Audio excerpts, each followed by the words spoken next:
BTG Pactual, o banco que, na nossa opinião, pode se tornar a empresa mais valiosa do Brasil, tanto em termos de valor de mercado, quanto em alguns outros termos que se usa para analisar o tamanho dessas empresas. Como que o BTG Pactual surgiu, né?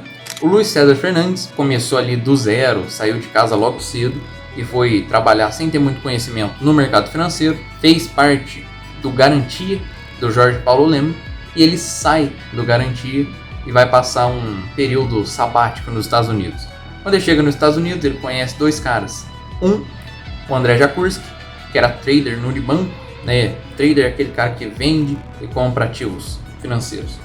E também conheci um outro carinha, que esse realmente todo mundo conhece, que é o Paulo Guedes, que naquele momento estava muito focado na academia, né?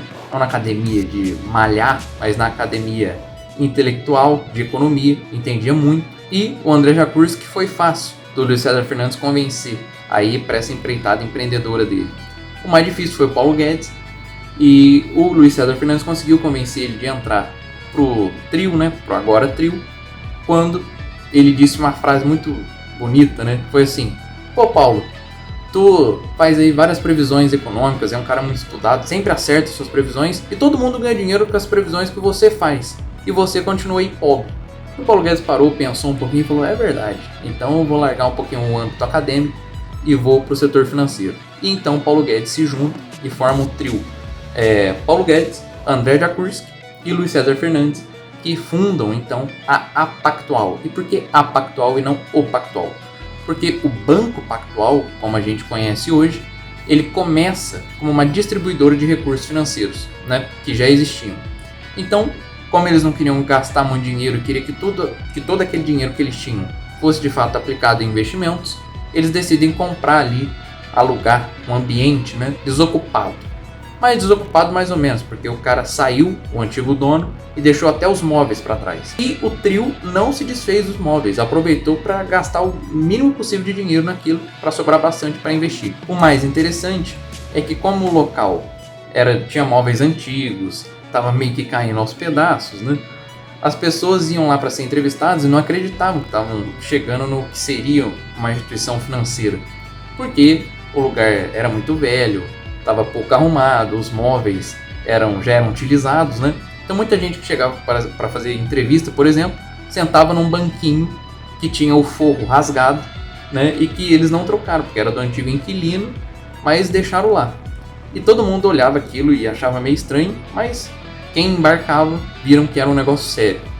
E uma das pessoas que embarcou foi o André Esteves.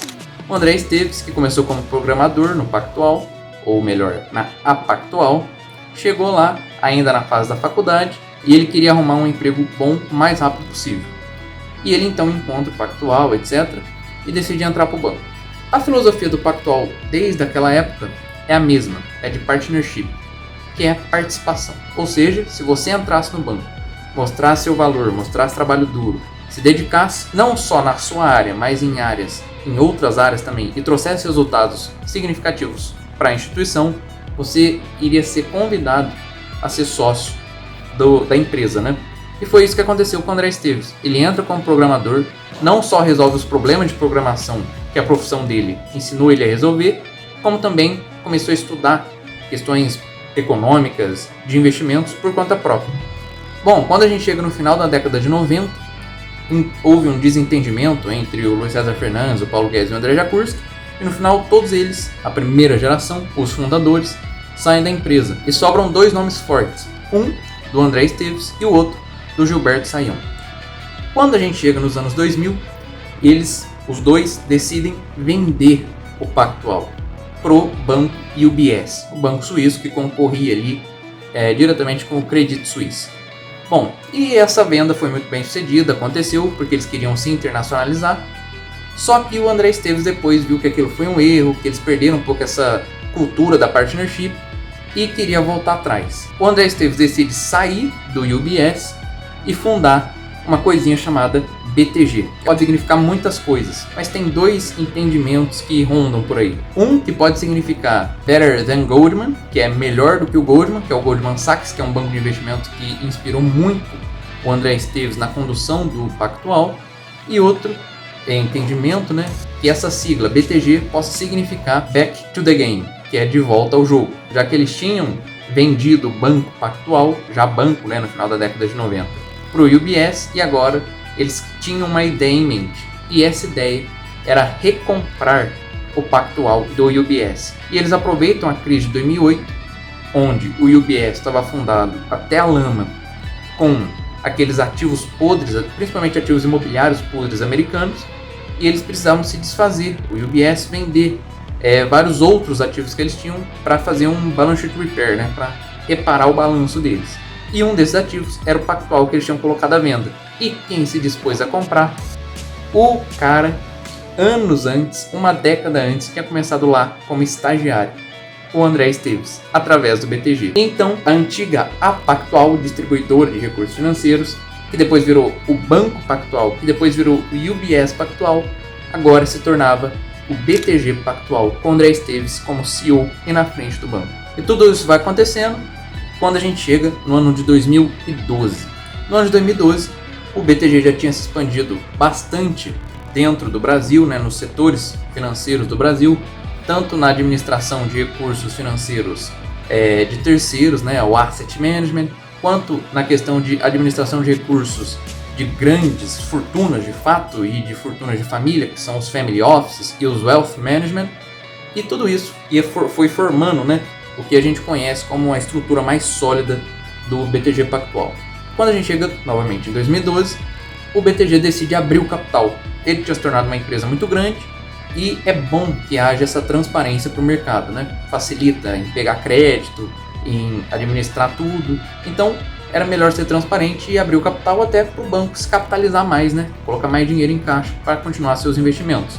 E então eles decidem criar a sigla BPAC11 e estrear na Bolsa de Valores, na Bovespa, agora B3, no que a gente chama de novo mercado, que é o setor de maior transparência da Bolsa Brasileira. E ali então, com esse BPAC, eles entram de fato no mercado de capitais e se capitalizam bastante porque o banco já era muito sólido na época.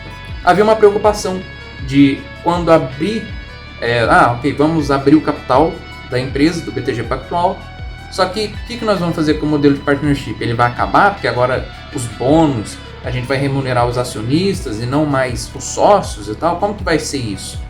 Não, eles preservaram a partnership, continua do mesmo jeito, quem se dedica, quem está ali disposto a vencer, a trabalhar muito e a trazer de fato resultado para o banco, continua ali com aquela filosofia de poder se tornar sócio ao longo do tempo. Ao mesmo tempo em que, preservando esse modelo, o banco abriu o capital na bolsa. Então ele juntou o melhor dos dois mundos, coisa que não acontecia com outros bancos de investimento, né? Ou com qualquer outra empresa do setor financeiro que antes era uma partnership e depois que abriu o capital em bolsa virou uma corporation fechada ali, enfim, mais segmentada. Quando a gente chega em 2015, o André Esteves é preso. Do nada, né? Por que isso acontece? Por que isso aconteceu? O André Esteves, junto com os sócios do banco, decidiram pegar os seus bônus próprios, enfim, os recursos que vinham para a partnership, né, do banco, e decidiram investir em várias empresas, que era um novo setor que eles estavam estreando no banco. E uma dessas empresas foi a Sete Brasil, que era uma empresa para construir estaleiros para a Petrobras, etc. Na época que se entendia que o Brasil estava caminhando para se tornar um país economicamente pujante. E a gente viu que isso não aconteceu, né? E a Sete Brasil se afundou, não só por má gestão do governo federal, mas também por escândalos de corrupção. Então, na Operação Lava Jato, o André Esteves foi preso. E todo mundo ficou, mas será que o André Esteves tem envolvimento, né? Até onde se sabe, até hoje, né? O André Esteves não tinha envolvimento nenhum. O BTG Pactual só colocou o dinheiro, né? Ele não administrava de fato ali o negócio. Então o André Esteves, até onde se sabe, não tinha envolvimento nenhum e foi uma prisão errada da Operação Lava Jato naquela época. De muitas prisões certas que a Operação Lava Jato tem e com mérito, essa foi uma prisão errada. E muita coisa aconteceu. O banco perdeu muitos investidores, muitos clientes. Todo mundo do banco tinha virado atendente. Do sócio até a pessoa que varria o chão estava ajudando a comunicar aos clientes, aos outros investidores, às pessoas, às organizações e pessoas internacionais que ligavam, dizendo que o banco estava lá, estava sólido e que aquilo tudo ia ser esclarecido e resolvido muito em breve. Mas, ao longo de 2-3 semanas, o banco perdeu muito dinheiro. Todo mundo sacando, etc. Uma situação realmente de calamidade.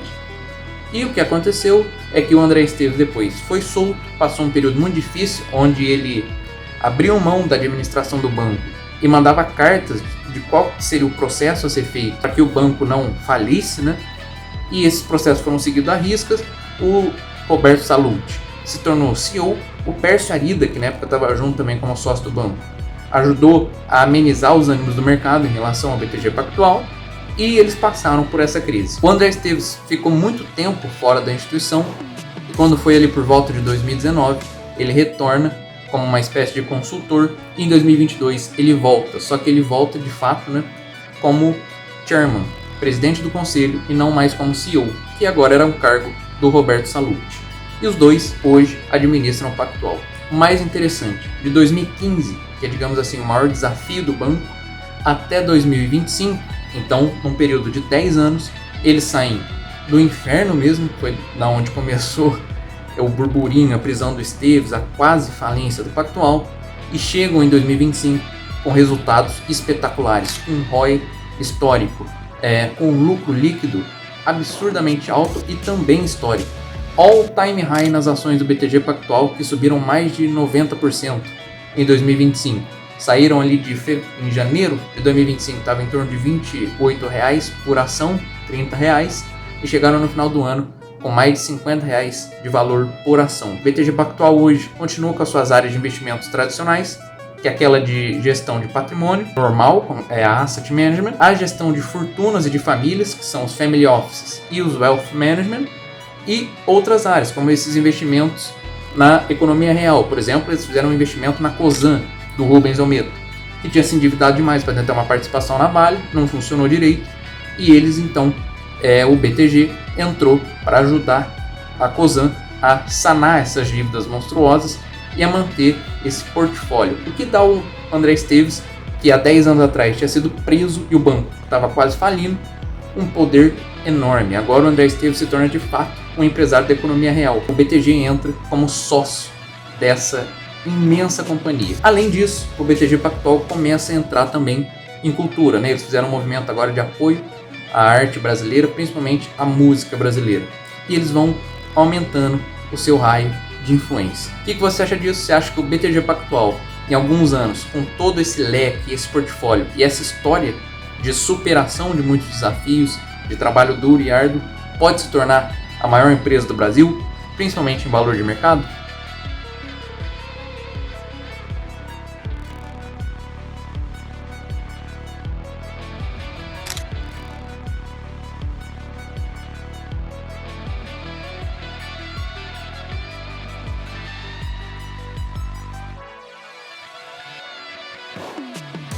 Assine a Bedrock Premium para saber mais dessas histórias de empreendedorismo, de economia, de política, programação. Assinando a Bedrock Premium por apenas R$25, você vai ter direito a matérias exclusivas, que são os nossos textos bem fundamentados, com o tamanho ideal para não cansar, mas também para não ser um textinho muito curto, sem conteúdo nenhum.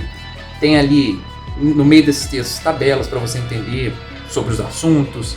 Os assuntos são explicados de forma fácil para você que desde um PhD naquele tipo de assunto, né? Um professor naquele tipo de assunto, sabe de tudo. Até você que é só um leigo ou só um curioso, para que todos entendam e seja fácil o entendimento de fato e, enfim. Nesse mesmo estilo, nós temos as produções exclusivas, que são os nossos documentários, né? Principalmente documentários sobre programação, política, economia, que estão lá. A gente tem um do Diabo Loiro excepcional sobre economia, que é um pouco da história do Marco Lisboa e como ele vê a economia brasileira. O Diabo Loiro, você pode ver, né, que ele é bem assíduo nas críticas que ele faz sobre a economia brasileira. Vale a pena assistir, recomendo muito. Bom, além das produções exclusivas, a gente tem também o nosso Graham Bell Data Center. É para você que é profissional de alguma área, seja você que é investidor, você que é programador, economista, você que é criador de conteúdo na internet, né? Tem várias ferramentas para todas essas áreas de profissão e muitas outras que vão agilizar o seu trabalho. E, de novo, são de maneiras muito fáceis de você mexer com elas, com essas ferramentas. Então, você que é um profissional já de muitos anos de mercado, que já entende de tudo, aquilo lá vai te ajudar, aquelas ferramentas, E para você que é só um leigo ou só um curioso, você pode fuçar lá também, que é fácil, é de fácil compreensão para qualquer um. E a gente também tem os nossos cursos, que é para você de fato se aprofundar em toda essa gama de assuntos. Também tem a nossa outra opção de assinatura, que é a Bedrock Invest Consulting, que é a nossa consultoria para você que quer começar a investir, para você que já investe. Você vai receber todo dia 11 de cada mês um PDF, né, no seu WhatsApp, e também vai estar disponível na nossa página, onde você pode baixar esse PDF exclusivo para assinantes da Bedrock Invest Consulting e que vai ter uma explicação simples com o teu perfil de investidor de quais ativos, como que está o mundo, como que está a geopolítica, a economia dentro desse cenário internacional, nacional, de política, economia, como os mercados estão reagindo e quais são os melhores ativos para o seu perfil de investidor para você ganhar dinheiro nesse espaço, desse mundo volátil que a gente vive. E tá tudo lá, você recebe esse PDF todo dia 11 ele é atualizado e você também tem acesso direto ao WhatsApp, onde quem responde não é um robô, nem alguém contratado, sou eu mesmo. E você ali pode tirar dúvidas sobre investimentos, sobre o PDF que você leu, etc.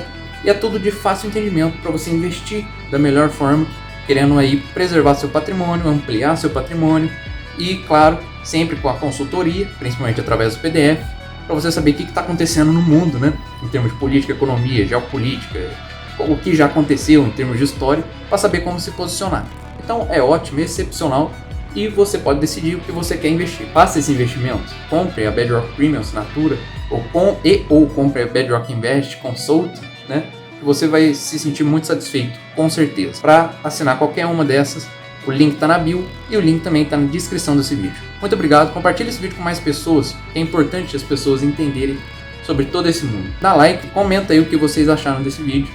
E é isso, muito obrigado pessoal e até mais. Valeu!